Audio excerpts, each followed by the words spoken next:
Hi everyone, how are you? Welcome to my YouTube channel. আমরা অনেকেই কিন্তু চাকরির জন্য ট্রাই করি, আবার অন্য লোককে ধরে চাকরির জন্য ট্রাই করি, না হলে বিডি জবসের মাধ্যমে ট্রাই করে থাকি। এখন আমরা অনেকেই আছি যে বিডি জবসের মাধ্যমে কিভাবে চাকরির জন্য অ্যাপ্লাই করতে হয় আমরা জানি না। আজকে আমি আপনাদেরকে দেখিয়ে দেব বিডি জবসের মাধ্যমে আপনি কিভাবে চাকরির জন্য অ্যাপ্লাই করবেন। এর জন্য যে কাজটা করতে হবে, ফার্স্ট আপনাকে আপনার মোবাইলে দেখবেন যে এরকম গুগল ক্রোম একটি অপশন আছে। এই গুগল ক্রোম আইকনে আপনাকে ক্লিক করতে হবে। গুগল ক্রোম আইকনে ক্লিক করার পরে আপনি উপরের দিকে একটি সার্চ অপশন দেখতে পাবেন। এই সার্চ অপশনে আপনাকে ক্লিক করে আপনাকে বিডি জবস টাইপ করতে হবে এবং সিলেক্ট করতে হবে। সিলেক্ট করার পরে এরকম একটি ইন্টারফেস আপনার সামনে চলে আসবে। এখন এখান থেকে আপনাকে যে কাজটা করতে হবে, এই যে bdjobs.com লেখা আছে, এই bdjobs.com-এ ক্লিক করতে হবে। এখানে ক্লিক করার পরে এরকম ইন্টারফেস আপনার মোবাইলের ডিসপ্লের সামনে চলে আসবে। এখান থেকে আপনি যে সেক্টরের জন্য অ্যাপ্লাই করতে চাচ্ছেন সেই সেক্টরে আপনাকে সিলেক্ট করতে হবে। আমি যেহেতু গার্মেন্টস অ্যান্ড টেক্সটাইল সেক্টরে অ্যাপ্লাই করতে চাচ্ছি, আমি এখানে ক্লিক করে দিলাম।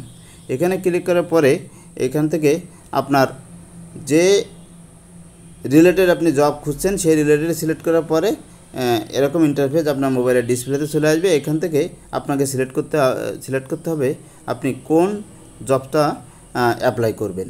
এখন আপনার রিকোয়ারমেন্টের সঙ্গে যে জবসটা মিলে যাবে সেটাই আপনাকে অ্যাপ্লাই করতে হবে। এখন আমি এখান থেকে দেখব যে কোন জবটা আমার জন্য মিলে যায়।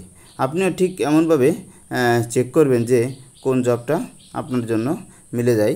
সেই জবটা অ্যাপ্লিকেশন করে এখন আমি আপনাদেরকে দেখাবো। এখানে যে জবটি দেখা যাচ্ছে, এই জবটি আমার যে কোয়ালিফিকেশন আছে এবং আমার যে এক্সপিরিয়েন্স আছে সেটির সঙ্গে মিলে যায়, একেবারেই পারফেক্ট হয়। এখন আমি যেহেতু আমার সঙ্গে এটি মিলে যাচ্ছে, আমি এটি এখন অ্যাপ্লাই করে দেব। অ্যাপ্লাই ক্লিক করলাম। অ্যাপ্লাই ক্লিক করার পরে এরকম একটা ইন্টারফেস আপনার মোবাইলের ডিসপ্লেতে চলে আসবে। এখান থেকে কিন্তু আপনি আবার দেখতে পাবেন যে কতজন লোক নেবে, যেমন এখানে কতজন লোক নেবে, লোকেশন কোথায় আছে, এক্সপিরিয়েন্স কতদিন চেয়েছে, পাবলিকেশন ডেট কবে, তারপরে আপনার কোয়ালিফিকেশন কী চেয়েছে, এক্সপিরিয়েন্সের কতদিন চেয়েছে, তারপরে কি কি অ্যাডিশনাল রিকোয়ারমেন্ট থাকবে সেটিও কিন্তু এখান থেকে দেখতে পারবেন। তাছাড়াও কি কি কাজ করতে হবে আর কি কি কাজ জানা দরকার সেটাও কিন্তু আপনি এখান থেকে দেখতে পারবেন। আর সর্বশেষে যেটি পাবেন সেটি আসছে এই কোম্পানিতে আপনাকে কি সুযোগ সুবিধা দেবে, সব এখান থেকে দেখার পরে যখন দেখলেন যে আপনি এটি অ্যাপ্লাই করতে চাচ্ছেন, তখন আপনি কি করবেন, ওপরের দিকে দেখবেন যে অ্যাপ্লাই নাও বাটন আছে। এই অ্যাপ্লাই নাও বাটনে ক্লিক করতে হবে। আমি অ্যাপ্লাই নাও বাটনে ক্লিক করলাম। ক্লিক করার পরে আপনাকে যে কাজটা করতে হবে, এখানে আপনাকে স্যালারি বসাতে হবে। আমি এখান থেকে আমার স্যালারি 60,000 সিলেক্ট করলাম। সিলেক্ট করার পরে দেখবেন এখানে অ্যাপ্লাই নাও একটি অপশান আছে। অ্যাপ্লাই নাও বাটনে ক্লিক করলাম। অ্যাপ্লাই নাও বাটনে ক্লিক করার পরে